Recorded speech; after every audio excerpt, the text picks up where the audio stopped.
eu e umas amigas, a gente está criando uma empresa e eu também estou recomeçando novamente o meu negócio. E essas ideias de negócios são muito parecidas com aquilo que já está presente no mercado hoje em dia.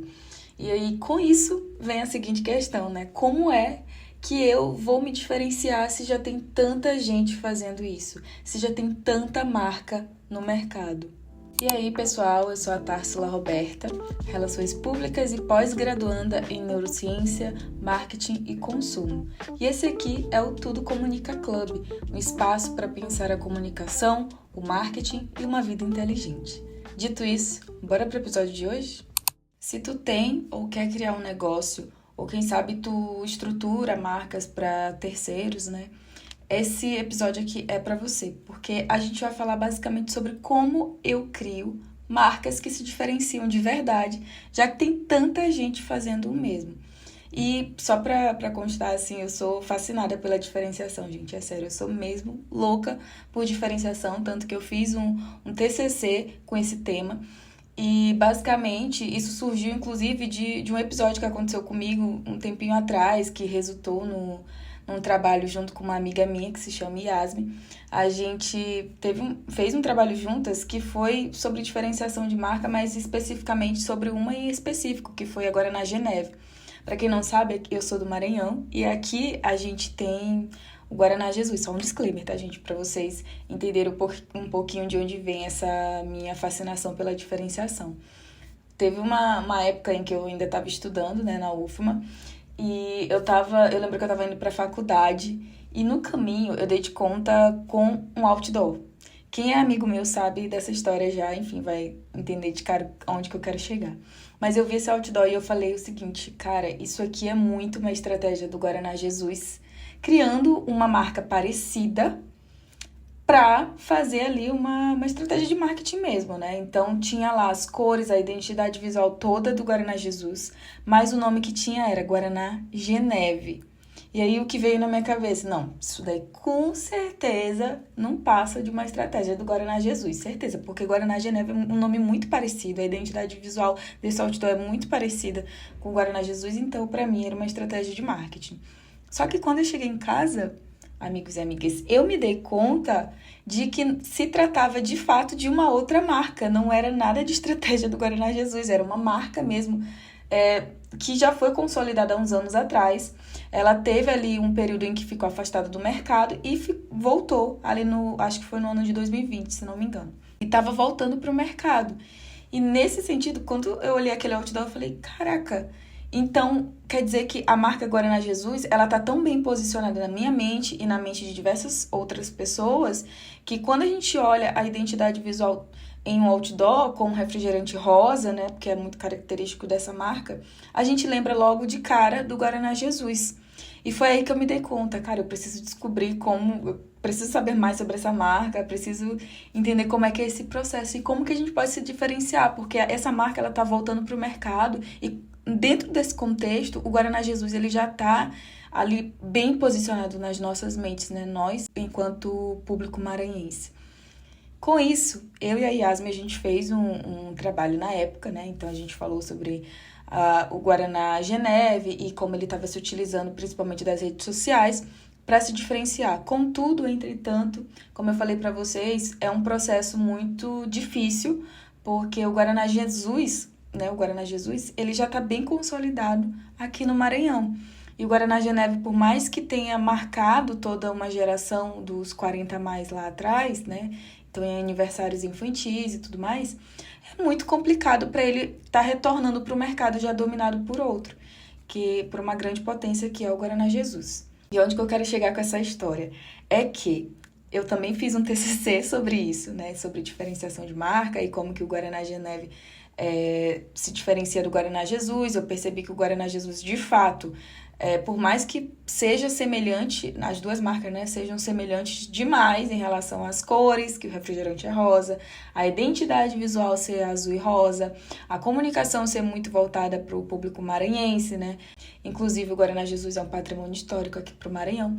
Então tudo isso é muito relevante para a gente entender como que a gente se diferencia, porque muitas vezes a gente vai ser um Guaraná Geneve da vida, né? Mas só que nesse caso, o Guaraná Geneve, ele já se consolidou lá atrás. Ainda assim, ele voltando para o mercado, tá sendo um processo dificultoso. Imagina pra gente que tá começando agora, sabe? Um negócio. A gente vai começar, por exemplo, sei lá, um estúdio de marketing. A gente sabe que hoje em dia tem milhares de estúdios de marketing aqui no Brasil, principalmente. A gente tem muita gente fazendo coisas repetidas e fazendo mais do mesmo. E como que a gente entra nesse mercado onde já tem grandes potências e como que a gente se diferencia? Tá, vamos falar disso agora. Eu vou falar aqui para vocês rapidinho um trecho do livro A Vaca Roxa, do Seth Godin, que ele vai falar sobre essa questão de entrar em mercados que já têm grandes potências e que já estão bem posicionadas na nossa mente. Ele vai falar o seguinte: o motivo pelo qual é tão difícil seguir o líder é o líder porque ele fez algo marcante. E esse feito marcante já foi realizado por alguém. Por isso não é mais marcante quando você o realiza. Então você entende o quão difícil é entrar em mercados que já tem um líder.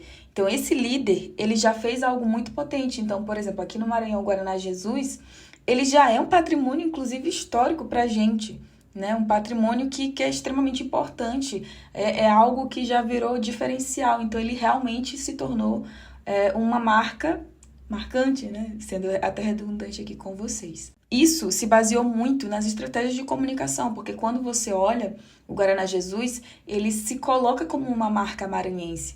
Então, ele se coloca como uma marca que tem até o jeito de falar maranhense. Então, isso tudo faz com que essa marca se diferencie. Então, se ela já fez isso, é muito difícil outra marca muito semelhante, com o mesmo refrigerante rosa, com a mesma comunicação, ganhar o mesmo nível de atenção que o Guaraná Jesus tem. Vocês entendem? Por isso, é tão importante ter uma personalidade de marca bem definida, né? Então, é justamente atribuir à sua marca essas experiências que levam a pessoa a olhar para sua marca como se ela fosse uma pessoa. Então, se sua marca, por exemplo, fosse uma pessoa, como é que ela seria, né? Aquele clichê de sempre. Mas é basicamente isso. Você deve inserir traços de personalidade para sua marca, para que o seu público, ele se conecte com a sua marca. Então, não adianta nada você ter, por exemplo, uma marca ali só de... Vou dar 2 exemplos, né? Então, você vende, digamos, você trabalha com uma frutaria. Aí você vai e posta lá só a fruta todo santo dia, todo santo dia, todo santo dia. Isso tudo é muito repetitivo, isso tudo é muito chato, isso tudo não conecta. Bem como também você que trabalha com sua imagem. Então, digamos que você faz vídeos de maquiagem. E aí você todos os dias só faz lá um videozinho de maquiagem, não consegue nem criar uma narrativa dentro daquilo para se conectar. Então, é sempre mais do mesmo. Você precisa ter consciência de que aspectos de personalidade da marca, né, personalidade humana, você vai colocar ali para gerar mais conexão. Então, que emoções você vai se utilizar nos seus conteúdos para atrair cada vez mais e conectar cada vez mais. Então, o primeiro ponto é você precisa definir uma personalidade de marca. E não só isso, né? Para além dessa personalidade de marca, você precisa gerar essa autenticidade, porque não adianta nada ter uma personalidade baseada no que já todo mundo está fazendo. Por exemplo, uma marca X tem essa personalidade, então eu vou roubar para mim aqui, vou fazer um pouco parecido. Não vai adiantar, porque você vai se apagar diante daquilo que já está dando resultado. Então, você não precisa também criar algo do zero, assim, do completo zero, mas basta fazer com uma nova perspectiva que já muda tudo. E a ideia que eu quero deixar aqui muito clara para vocês é para que vocês não se tornem meramente replicadores de referências. É interessante, sim, que a gente tenha essas referências, que a gente se baseie em alguns conteúdos, sim, naquilo que está dando certo para outras empresas, mas a gente não pode tornar isso uma regra para nós, porque senão nossas marcas vão ser apenas meras replicadoras do que todo mundo já está fazendo. E isso não vai conectar, porque o que o nosso público vai ver é que a gente está sendo ali enfim, mais do mesmo. A gente não tem nenhum ponto de diferenciação, porque a gente está sendo só replicador. E replicador muitas vezes não conecta. É raro, então a gente precisa ir para um ponto mais nosso, que é da nossa marca, de fato, de fazer a diferença. Então, relembrando, a gente pode sim tomar como referência alguns conteúdos que estão dando certo, só que a gente precisa trazer para a nossa marca do nosso jeito, com a nossa personalidade. E aí, na prática, como que eu vou fazer isso? Primeiro, você tem que ser intencional em tudo que você faz e posta. Então, aqui é o básico, né? Você precisa gerenciar a sua marca, né? Fazer o brand. Ter um olhar mais estratégico para tudo que você for fazer. Então, se você vai postar um story, se você vai fazer um post no feed, se você vai fazer uma live, se você vai fazer, digamos ali, um lançamento, tudo isso precisa ser pensado, e até mesmo espaço físico, pensado de modo que haja um alinhamento na comunicação. Então, se você define uma personalidade de marca, a forma que você fala, como você age, né, a crença, tudo que você acredita, tudo que você prega, tudo que você é contra, a sua identidade visual, a sua narrativa, tudo isso tem que estar alinhado em todos os pontos da sua marca. Então, desde a experiência física que eu tenho na sua loja, quanto a experiência virtual, que é, por exemplo, o Instagram. Isso deve ser alinhado e repetido a longo prazo. Outro ponto é, una o útil ao agradável. Então, aqui essa parte é uma das partes que eu mais gosto, né? Porque para além de ser intencional, como eu falei no primeiro ponto, você se diferencia unindo o útil ao agradável, que é um termo que eu utilizo bastante para definir como essas marcas muitas vezes se diferenciam. Por exemplo, a Gato Café. Ela uniu gato e café. Então, a causa dos animais aqui, né, dos gatos, ela uniu a uma cafeteria. Então, aqui ela trouxe todo o mundo em que fez com que ela se diferenciasse para além de uma simples cafeteria, certo? A The Coffee, por exemplo, ela uniu o melhor do café brasileiro com o perfeccionismo do Japão. Então, aqui já trouxe mais uma diferenciação. Você percebe que são duas cafeterias que cada uma tem o seu mundo, cada uma pegou alguma coisa para si e consegue ter ali a sua própria narrativa. Então, não é só uma cafeteria, mas é uma cafeteria que tem uma causa, mas é uma cafeteria que tem uma personalidade. A Nike ou a Adidas, por exemplo, levam muito a narrativa do esporte. Então, todas elas têm uma narrativa muito forte que faz unir o útil, que é o produto, então seria, por exemplo, o café, ao agradável, que seria o perfeccionismo do Japão, ou então a Nike ou a Adidas, que seria o produto, né, os sapatos, os tênis, com o esporte, que seria o agradável. Então, deu para entender isso aqui, é um jeitinho que eu costumo falar que eu gosto bastante, que é unir o útil ao agradável. E para finalizar, conheça o seu público e o que ele anseia. O que esse público está querendo? O que ele está ansiando? Porque não adianta você só ter uma ideia. Você precisa saber o que estão querendo, sabe? Então, digamos que eu chegue aqui, eu acho que eu vou falar sobre marketing, aí eu vou fazer um e-book aqui sobre estratégia de marketing. Mas será que é isso que o meu público está querendo? Será que o meu público, de fato, vai querer esse produto? Né? Então, eu tenho que entender o que ele está querendo. Eu tenho que, por um tempo ali, vislumbrar, perguntar mesmo, sabe? Ver o que eles estão comentando em outras páginas maiores ou até menores, enfim, conteúdos que estão dando certo. Eu tenho que procurar formas de achar o que esse público está ansiando para poder eu entregar alguma coisa de valor para ele, certo? Que gere, de fato, essa diferenciação. Porque se a gente não ouve o nosso público, cara, não tem como a gente andar, caminhar, porque a gente vai estar caminhando sozinho. A gente vai estar caminhando com um olhar que é nosso. Mas a gente tem que olhar também, assim, lado a lado com o nosso público. Ouvir mesmo o que eles estão querendo. E aí sim tomar atitudes e realizar ações com base nisso. Então, estude o seu público antes de lançar alguma coisa. E aí eu deixo aqui um alerta para vocês, que inclusive está no livro que eu citei anteriormente, que é o livro A Vaca Roxa, né, do Seth Godin, que ele vai falar sobre o fato de que a grande maioria do público já está extremamente satisfeito com o que eles consomem, de acordo ali com o seu estilo de vida. Então, muito dificilmente, eles vão mudar o estilo de vida ou mudar os produtos que eles já consomem pela sua marca. Então, digamos aqui que eu consumo o sapato aqui X, né, dessa marca aqui. O que vai me fazer mudar para consumir na sua marca? Se eu já estou extremamente satisfeita aqui, sabe? Eu estou muito confortável no meu mundinho utilizando as marcas que eu já consumindo as marcas que eu já utilizo. Então, para eu fazer esse processo de consumir com você, eu preciso ser convencida disso. E aí eu queria deixar também um trecho desse livro, que é A Vaca Roxa, que eu falei anteriormente para vocês, do Seth Godin, que ele vai falar: você precisa criar um produto que seja marcante o suficiente para atrair os aficionados por novidades, mas também que seja muito flexível e atraente para que eles propaguem a ideia com facilidade para o restante da curva. E o que isso quer dizer? Basicamente, ele está falando aqui para a gente olhar para aquela pequena parcela de pessoas que são aficionadas por novidades. Então, tem a grande parcela ali que já está satisfeita com as marcas e muito dificilmente ela vai olhar para sua marca, mas tem ali uma pequena parcela que é aficionada por novidades. E é para essas pessoas que você deve trabalhar bastante. Só que aí entra um ponto importante, é a sua comunicação de marca.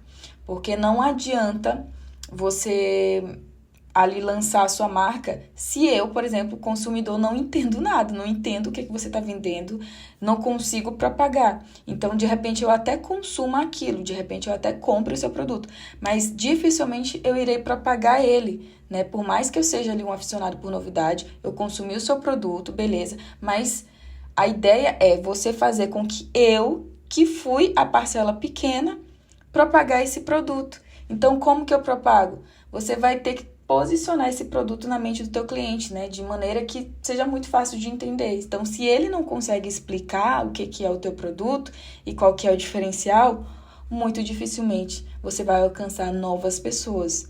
Em outras palavras, se ninguém consegue explicar ali o teu negócio, de modo geral, ele não vai chegar em novos clientes.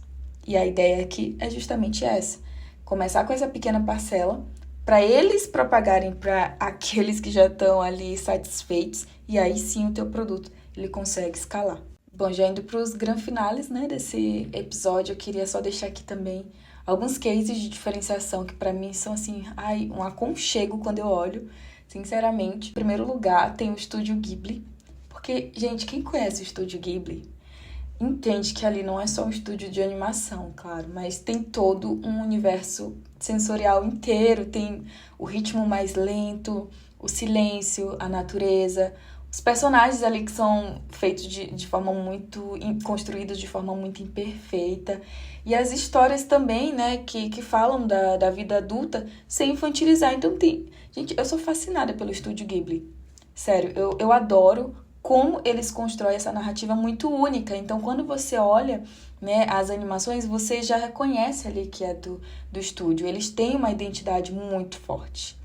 Outra marca que eu adoro é a produtora 24, porque eles vendem muito, assim, um sentido de experiência quando você olha, né? Então, a maioria dos filmes são os filmes cults, assim, são realmente para públicos muito específicos, então isso, eu gosto bastante disso, porque os filmes eles têm uma estética própria, umas narrativas não óbvias, e aí eles deixam muito espaço para a gente interpretar a nossa forma. E aí isso, eu sou fascinada também pela A24, então eu acho isso um diferencial gigantesco para eles. Sou fã também da comunicação do Duolingo, assim, sem comentários, principalmente nas redes sociais. A forma como eles falam de maneira muito jovial, bem-humorada, irônica, enfim, a gente consegue ver aí nos memes que eles colocam, então eu gosto bastante. E aí eles geram também identificação muito constante nas suas postagens. Assim como também eu gosto do Spotify, que é, enfim, vocês sabem o propósito do Spotify, né, que é conectar pessoas à música, e aí eles têm diversas maneiras de fazer isso, e assim, uma das coisas que eu acho geniais também é o que a gente espera um ano inteiro pela nossa retrospectiva. Então isso para mim também é um grande diferencial e várias marcas fazem isso de retrospectiva, né? Várias começaram a fazer também, mas eu acho que o Spotify é uma das que mais tem sucesso, é um case de sucesso, né? De diferenciação nesse sentido.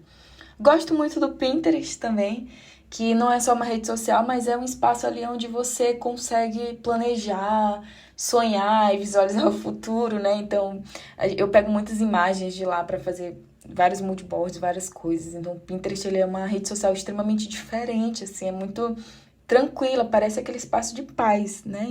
Inclusive, a plataforma, ela se adapta, assim como qualquer outra, né, ao usuário, mas ela tá num lugar ali que não é como se fosse, assim, uma coisa pesada, mas é uma plataforma leve, então eu gosto bastante também. O The Coffee, como eu já falei pra vocês, eu também gosto bastante de toda a comunicação do The Coffee, porque eu acho, assim, uma cafeteria lindíssima, pelo minimalismo, pelo perfeccionismo, como eu já citei, né? Porque eles trazem essa união do perfeccionismo do Japão com o melhor do café brasileiro. Então, eu gosto muito de como tudo tá muito alinhado. Eles têm um branding muito bem estabelecido. E aí, de marca pessoal, né? Pra finalizar, eu gosto muito da Maju Trindade. Gente, não tem como. Ela é maravilhosa, assim, sem mais nem menos. Ela tem um olhar fotográfico incrível, nossa, ela tem um jeito único que quando eu tô passando os stories, por exemplo, quando a gente vai visualizando então o feed e aí passa um post, eu sei quando é o post dela, eu sei quando é o story dela, porque ela construiu algo muito dela, né? Um olhar que é muito dela. Então a gente consegue, com o passar do tempo e com essa repetição de identidade que já é dela, a gente consegue enxergar aquilo como dela. Não precisa ter o nome, não precisa ter nada, mas a gente já consegue enxergar que aquela característica, aquele olhar fotográfico é da Maju Trindade. Então, assim, sou fã demais da Maju Trindade, não tem como. E esses são os cases, assim, que eu adoro, né, particularmente. Tenho várias outras ideias na cabeça, mas esses foram alguns que me vieram aqui, que eu pude anotar, inclusive, para falar para vocês. E para mostrar que diferenciação não é aquela coisa de, nossa, sabe, inventar algo do completo zero, mas é você procurar unir o útil ao agradável, né? Trazer algo que é da sua essência, contar bem ali a sua narrativa, a sua história e repetir. Repetir é algo que você tem que ter muita consistência. A tua identidade visual, os teus traços de personalidade, a forma como você se comunica, seu tom de voz, tudo isso precisa ser repetido e para que a gente consiga enxergar a tua marca como um diferencial. E aqui chegamos ao final desse episódio, que é o primeiro do Tudo Comunica Club, esse podcast que foi um projeto que saiu do meu coração e que eu adorei e tô adorando fazer. Espero que vocês tenham gostado. Se você gostou ou tem alguma sugestão de tema para o próximo episódio, comenta aqui que eu quero muito ler, quero muito saber o que você achou e quais são as suas ideias. E se esse episódio aqui foi relevante para você, posta também lá nos teus stories e marca o Tudo Comunica Club, porque eu vou adorar ver também. E por hoje é só, pessoal. Até mais!